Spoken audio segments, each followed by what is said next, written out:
Bonjour et bienvenue. Nous sommes ravis de vous retrouver pour cette nouvelle conférence. Aujourd'hui, nous embarquons pour le Tour du monde en croisière qui partira le 12 janvier 2023 pour 115 jours de navigation. Tout un programme. Sans plus attendre, je vais laisser la parole à Elisabeth Coelho, notre conférencière. Elisabeth Coelho a navigué pendant plus de 30 ans sur toutes les mers du globe à bord de paquebots de croisière. D'abord responsable des excursions, puis directrice de croisière, elle a dirigé pendant de nombreuses années le service technique d'une agence spécialisée dans l'organisation de croisières pour une clientèle francophone, avant de se retirer à Toulon, sa ville natale où elle vit désormais. Elle saura, j'en suis sûr, vous faire partager sa passion pour les voyages autour du monde et vous parler de ses coups de cœur au fil des escales. Eh bien, merci Willy, et à mon tour à présent de vous faire rêver, puisque effectuer un tour du monde, c'est, je pense, le rêve de tout un chacun, c'est le voyage de toute une vie. Qui, en effet, n'a pas rêvé d'aborder plusieurs continents en un seul voyage, de naviguer sur les traces des grands explorateurs de ce monde? Si les héros de Jules Verne disposaient de 80 jours pour faire leur tour du monde, celui que vous propose en 2023 les Voyages Girardot, en collaboration avec Costa Croisière, durera quant à lui 115 jours. Il s'effectuera au départ de Marseille le 12 janvier et reviendra à Marseille le 6 mai 2023. Notre tour du monde quittera donc la cité phocéenne le 12 janvier. Il mettra le cap sur l'Italie et l'escale de Civitavecchia sera l'occasion de voir ou de revoir la ville éternelle de Rome. Puis il franchira le détroit de Messine et accostera dans le petit port de Catacolon, situé sur la côte occidentale du Péloponnèse, proche du site archéologique d'Olympie. L'escale suivante sera dans l'île de Chypre, à Limassol, la deuxième ville de l'île. Et de là, on ira sans doute découvrir Paphos avec ses magnifiques mosaïques. L'escale suivante sera en Israël, dans le port de Haïfa. La ville de Haïfa s'étend au pied du mont Carmel. Et de là, on pourra partir à la découverte de lieux évoqués dans l'histoire chrétienne, comme par exemple la Galilée, ou encore, bien sûr, la ville sainte de Jérusalem. Le Costa Deliciosa, puisque c'est à son bord que s'effectuera ce magnifique voyage, je vous en parlerai longuement à la fin de cette présentation, arrivera à Port Saïd et là commencera la traversée du célèbre canal de Suez qui relie l'Europe à l'Asie, traversée qui durera 2 jours. Ensuite, ce sera la Jordanie qui accueillera notre tour du monde avec une escale à Aqaba, le seul port du pays. Et là, on pourra partir à la découverte de sites prestigieux comme le désert de Wadi Rum ou encore la cité nabatéenne de Petra, 2 sites classés au patrimoine mondial de l'UNESCO. Suivront 4 journées de navigation au cours desquelles, bien sûr, on pourra profiter des magnifiques installations de ce luxueux navire qu'est le Costa Deliciosa. Et ensuite, le navire remontera dans le golfe d'Aden, naviguera dans la mer Rouge et atteindra le sultanat d'Oman avec une escale dans la deuxième ville du sultanat, Salalah, où on pourra goûter à la douceur d'une promenade en dhow, cette embarcation typique de la région des Émirats, ou se promener dans les souks colorés et animés. Suivront 2 escales en Inde. Une première escale dans Mumbai qui s'est appelée Bombay jusqu'en 1995, que beaucoup d'ailleurs continuent à appeler ainsi. Et ces 2 journées d'escale seront l'occasion de découvrir cette ville fascinante qui est bien sûr la plus grande ville de l'Inde, mais aussi la 5e métropole au monde. Au départ de Mumbai, on aura l'occasion de faire une extension de 3 jours, 2 nuits, avec hébergement en hôtel, acheminement en avion, et ce pour aller découvrir ce joyau de l'art musulman en Inde qu'est le mausolée du Taj Mahal. Le rembarquement de cette extension s'effectuera dans le port de Mormugao, l'escale suivante, qui fait partie de l'ancienne enclave portugaise de Goa et qui est réputée pour ses grandes plages de sable fin, mais aussi et surtout pour ses églises, ses maisons à balcons qui prouvent que l'héritage portugais est encore bien présent dans cette partie de l'Inde. Puis le Costa Deliciosa mettra le cap sur un archipel composé d'une myriade d'îles, 1192 au total, réparties sur 26 atolls, et c'est dans celui de Malé qu'il jettera l'ancre pour une escale entièrement dédiée à la baignade, à la détente, mais aussi, pourquoi pas, au sport nautique avec plongée, avec masque et tuba devant les récifs de corail. Un autre archipel sera la prochaine destination, un archipel tout aussi fascinant, celui des Seychelles. On pourra bien sûr découvrir à Port Victoria le marché coloré, les quartiers coloniaux, mais aussi et surtout les îles voisines de Praslin et de la Digue.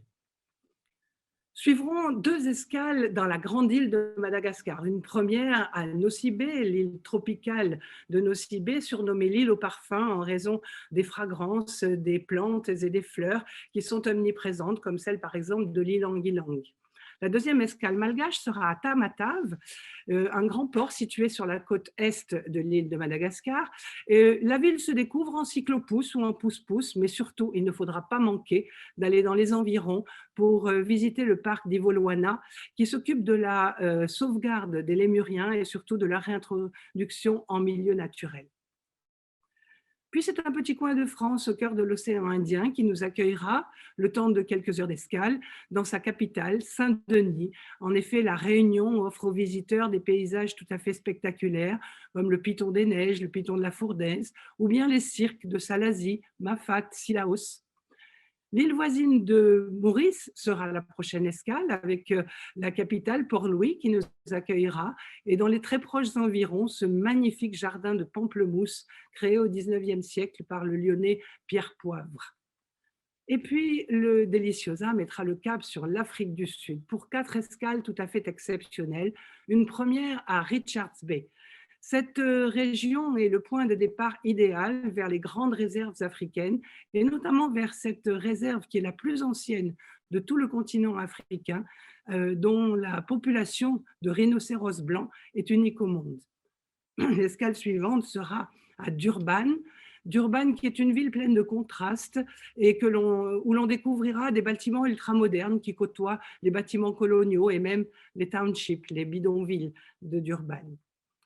Au départ de Durban, encore une possibilité d'extension tout à fait extraordinaire, c'est celle qui vous permettra d'aller à la découverte des fameux Big Five, ces animaux emblématiques des réserves africaines que sont le lion, le léopard, l'éléphant, le rhinocéros noir et le buffle. Le rembarquement de ces extensions s'effectuera à Port Elizabeth et là, eh bien, on pourra se baigner sur les grandes plages de sable, mais aussi aller visiter cet ancien parc, l'un des plus anciens d'Afrique du Sud, le parc des éléphants. Puis le Costa Deliciosa doublera le cap de Bonne-Espérance, surnommé ainsi par le navigateur portugais Bartolomé Diaz lors de son passage en 1488, et on atteindra la ville du Cap. 2 journées d'escale dans la capitale parlementaire d'Afrique du Sud seront l'occasion de découvrir cette ville très intéressante et surtout ses environs. La ville s'étend au pied de la montagne de la Table qui s'élève à plus de 1000 mètres d'altitude. Avant de partir traverser l'Atlantique, une dernière escale sur le continent africain, en Namibie, sera l'occasion de découvrir la baie de Walvis, Walvis Bay, qui bénéficie des bienfaits du courant de Bengala, qui occasionne la présence de nombreux mammifères marins et de magnifiques colonies d'oiseaux, et surtout de colonies de flamants roses. Après 3 jours de navigation, le Costa Deliciosa se fera une escale dans l'île de Sainte-Hélène. L'île de Sainte-Hélène est réputée pour avoir été le lieu d'emprisonnement de Napoléon de 1815 jusqu'à sa mort le 5 mai 1821. Et il faut savoir que l'arrivée par la mer à Sainte-Hélène est tout à fait spectaculaire, avec ses falaises noires qui tombent à pic dans l'océan. Le Costa Deliciosa mettra ensuite le cap sur les côtes d'Amérique du Sud avec une escale brésilienne à Rio de Janeiro, dominée par la statue du Corcovado et par le pain de sucre. Et là, le Deliciosa restera 1 journée et demie.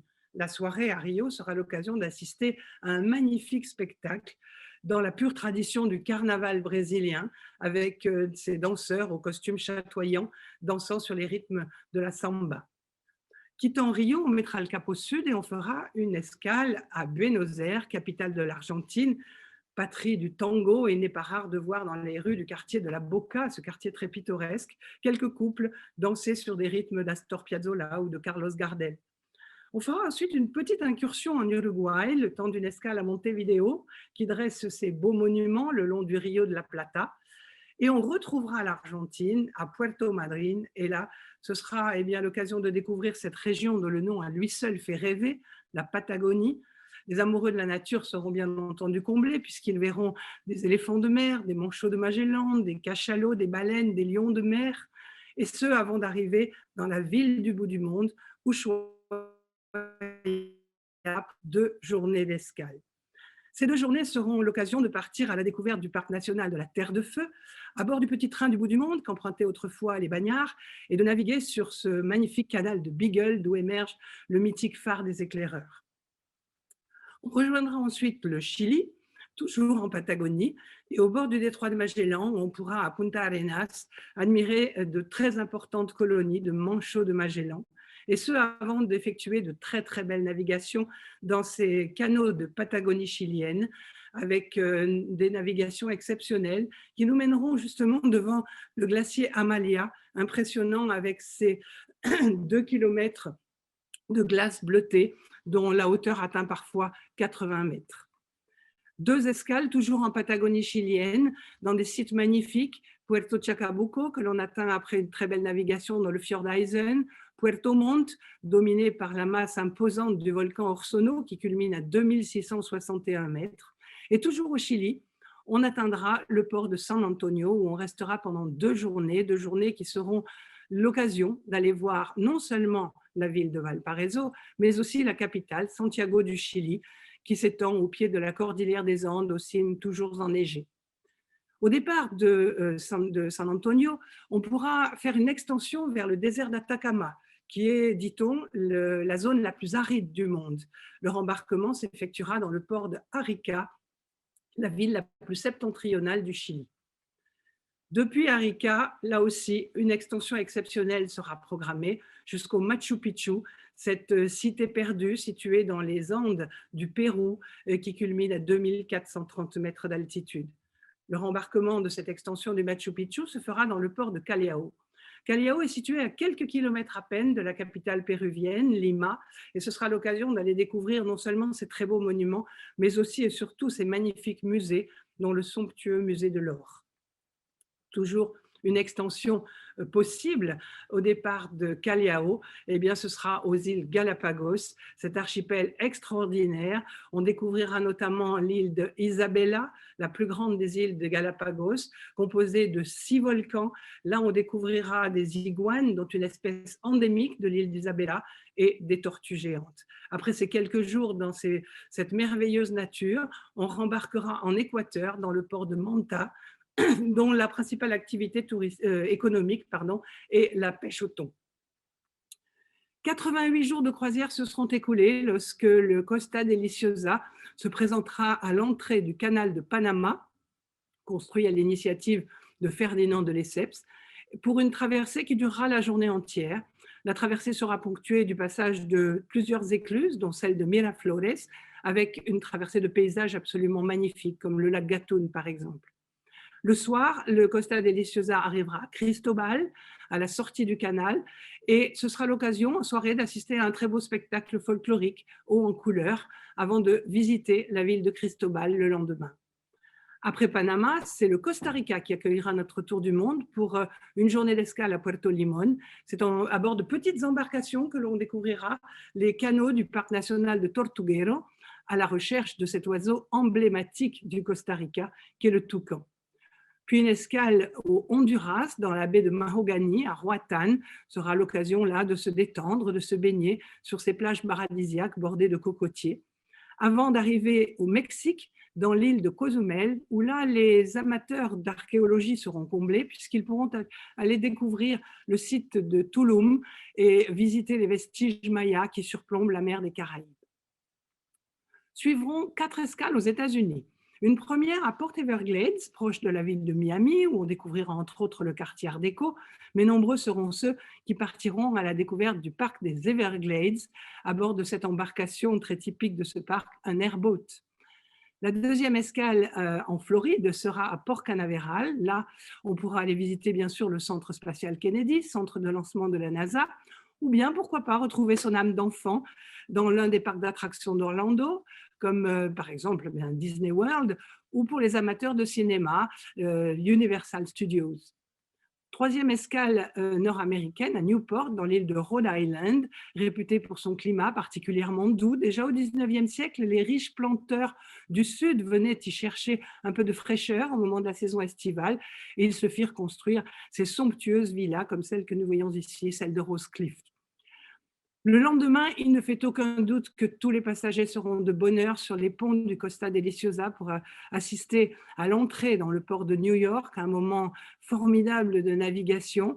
Les buts d'excursion pendant ces 2 journées d'escale seront nombreux. On pourra, entre autres, bien sûr, aller voir le One World Trade Center, qui a été construit sur l'emplacement des Sœurs Jumelles, ou bien sûr, aller voir la Statue de la Liberté sur l'île de Liberty Island, construite par le Français Auguste Bartholdi. Après quelques jours de navigation dans l'Atlantique Nord, le Costa Deliciosa fera 2 escales dans cet archipel magnifique que sont les Açores. Une première escale dans l'île de San Miguel, surnommée l'île verte, en raison de ses paysages très verdoyants. Une escale à Ponta Delgada sera donc prévue au programme de notre tour du monde. Et la deuxième escale aux Açores sera dans l'île de Terceira, à Praia da Victoria, avec ses magnifiques paysages sauvages. Et puis le Costa Deliciosa mettra le cap sur les côtes européennes et c'est dans la capitale portugaise qu'il fera escale pendant 2 demi-journées. Avant de se mettre à quai dans le port d'Alcantara, le port de croisière de Lisbonne, le bateau naviguera devant le quartier de Belém qui vit partir les grands navigateurs portugais pour leur voyage vers le Nouveau Monde. Et la soirée sera l'occasion d'aller écouter du fado, ce chant empreint de nostalgie interprété avec tant de passion, la chanteuse Amalia Rodriguez. L'avant-dernière escale de notre périple sera dans la ville marocaine de Tanger, celle que l'on surnomme la ville bleue et blanche, a inspiré de nombreux peintres, de nombreux écrivains.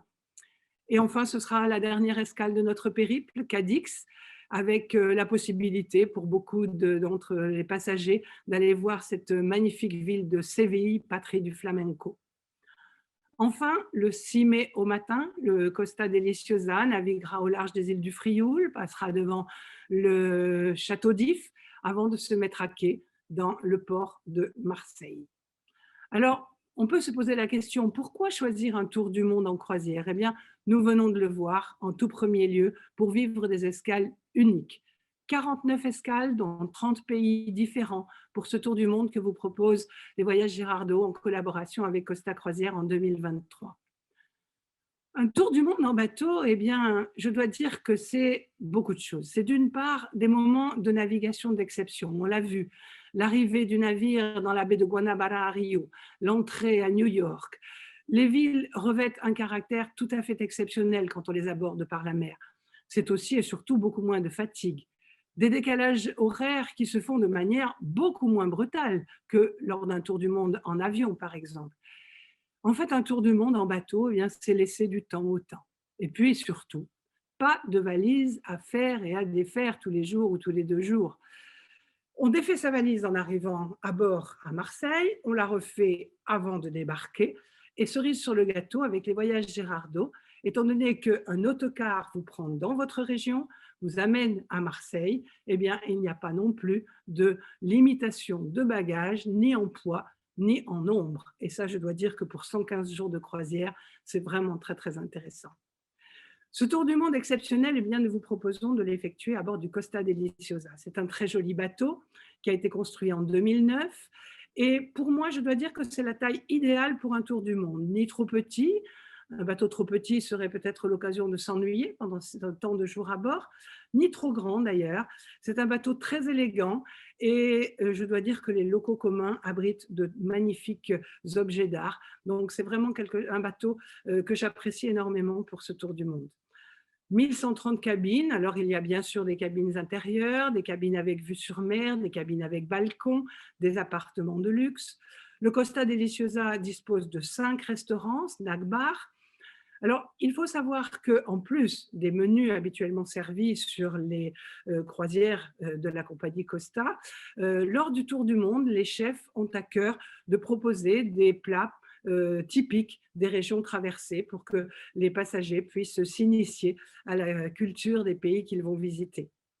12 bars, des plus intimes aux plus animés, avec bien sûr des possibilités de danse ou de musique dans chacun de ces bars. Les divertissements sont nombreux. Bien sûr, il y a ce théâtre sur 3 ponts avec un spectacle différent chaque soir. Et comme vous l'avez vu, il y a certains soirs où le bateau reste à quai pendant la soirée. Il y a la compagnie Costa fait venir des spectacles locaux, des spectacles folkloriques ou des chanteurs locaux, justement pour profiter de la culture du pays. Et pour le tour du monde exceptionnellement, des ateliers, des cours de bridge, des cours de danse, et aussi, bien entendu, des conférences qui seront données en langue française. Pour ceux qui veulent se maintenir en forme pendant ces 115 jours de croisière, de nombreuses possibilités sont offertes avec plusieurs piscines et notamment, chose très intéressante, une piscine avec une verrière amovible très appréciable pendant la traversée qui se déroule justement au mois de janvier où il fait un petit peu frisqué dehors. Et bien entendu, comme sur tous nos navires, le spa Samsara avec ses décorations, ses couleurs et bien sûr toutes les installations qui sont dédiées au bien-être et à la détente. Quels sont les documents d'identité nécessaires pour faire ce voyage? Eh bien, tout simplement un passeport valable 6 mois après la date du retour et pour quelques escales, un visa. Mais là, vos conseillers croisières pourront vous renseigner, vos conseillers voyage Gérardo vous renseigneront notamment sur l'obtention du visa indien et du formulaire d'exemption de visa pour l'entrée aux États-Unis. Le prix de cette croisière de 115 jours est à partir de 14 539 € au tarif primeur. Mais ce tarif eh bien, comprend 15 excursions qui sont incluses, dont le détail sera communiqué ultérieurement, mais aussi le forfait boisson spécifique Tour du Monde. Sont incluses l'eau, les sodas, bière pression et une sélection de vins servis au verre à volonté au cours des déjeuners et des dîners, soit au restaurant, soit au buffet. Inclut également le forfait séjour. Alors, le forfait séjour, eh bien, c'est une somme qui est habituellement due, réglée en fin de croisière, qui est d'un montant de 10 € par nuit et par passager. Eh bien là, donc, cette somme de 1 140 €, donc pour 114 nuits, est incluse dans le tarif qui vous est indiqué. Et il y a bien entendu des offres spéciales qui sont réservées aux personnes qui vont s'inscrire par l'intermédiaire de Voyage Gérardo, notamment j'en ai parlé, ce pré-post-acheminement qui se déroulera à bord d'autocars de grand confort depuis votre région jusqu'à Marseille et retour.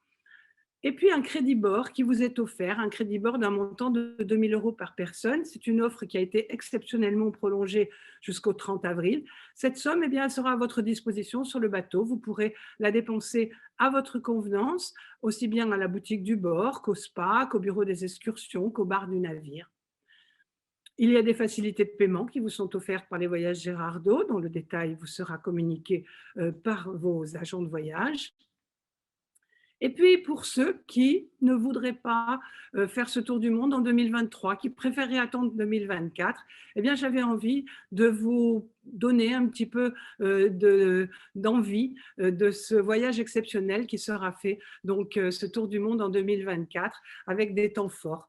Là, par contre, pour ce tour du monde, qui se déroulera toujours au mois de janvier, alors c'est amusant parce qu'il partira également le 12 janvier. Il fera également 115 jours de croisière, mais lui, il rentrera le 5 et non pas le 6 janvier. Pourquoi? Bien tout simplement parce que le mois de février en 2024 fait un jour de plus. Pour ce tour du monde, cap à l'ouest, avec le Maroc, l'Espagne, par exemple les îles Canaries, dominées par le Teide, quelques escales aux Caraïbes pour la baignade dans ces plages paradisiaques, la Colombie, avec la petite ville de Carthagène, classée au patrimoine mondial de l'UNESCO, puis la découverte de l'Amérique du Sud, avec notamment une escale exceptionnelle à l'île de Pâques. Le Tour du Monde 2024 fera des escales en Polynésie, avant de mettre le cap sur la Nouvelle-Zélande et sur l'Australie, avec une escale exceptionnelle, une arrivée exceptionnelle dans la ville de Sydney, avec son célèbre opéra. Une halte en Papouasie-Nouvelle-Guinée, 2 escales au Japon avec Osaka, Nagasaki, le Taïwan, la Corée, Hong Kong, 2 escales au Vietnam avec notamment la possibilité d'aller visiter la cité impériale de Hue, la ville de Ho Chi Minh, une escale à Singapour, la Malaisie également au programme de cette croisière, et puis l'Inde, le Sri Lanka Et sur le chemin du retour, eh bien, ceux qui ne connaissent pas encore le formidable musée de l'Acropole, récemment remis à neuf, eh bien, pourront aller le visiter lors d'une escale au Pirée, après avoir vu bien sûr l'Égypte et le sultanat d'Oman et d'autres escales donc, que nous avons longuement décrites pendant le Tour du Monde 2023. Voilà, et bien pour de plus amples informations, pour un devis personnalisé, pour réaliser votre rêve, eh bien, rendez-vous auprès de votre conseiller croisière Voyage Gérardot. Et pour terminer, eh bien, je voudrais emprunter à Monsieur Pascal Gérardot une citation. Voyageurs du monde, votre rêve est là. Embarquer pour un tour du monde, c'est s'engager dans une véritable expérience, celle de la découverte, c'est partir à la rencontre, c'est partager. Alors qu'attendez-vous pour réaliser votre plus grand rêve? Un tour du monde lors de cette croisière d'exception. Ne rêvez plus, franchissez le pas. Merci de votre attention. Merci Elisabeth de nous avoir fait rêver. Merci à tous pour votre attention. Vos conseillers voyage restent à votre disposition dans nos agences pour répondre à vos questions et concrétiser avec vous ce voyage d'exception. À bientôt. Girardot, créateur d'émotions depuis 100 ans.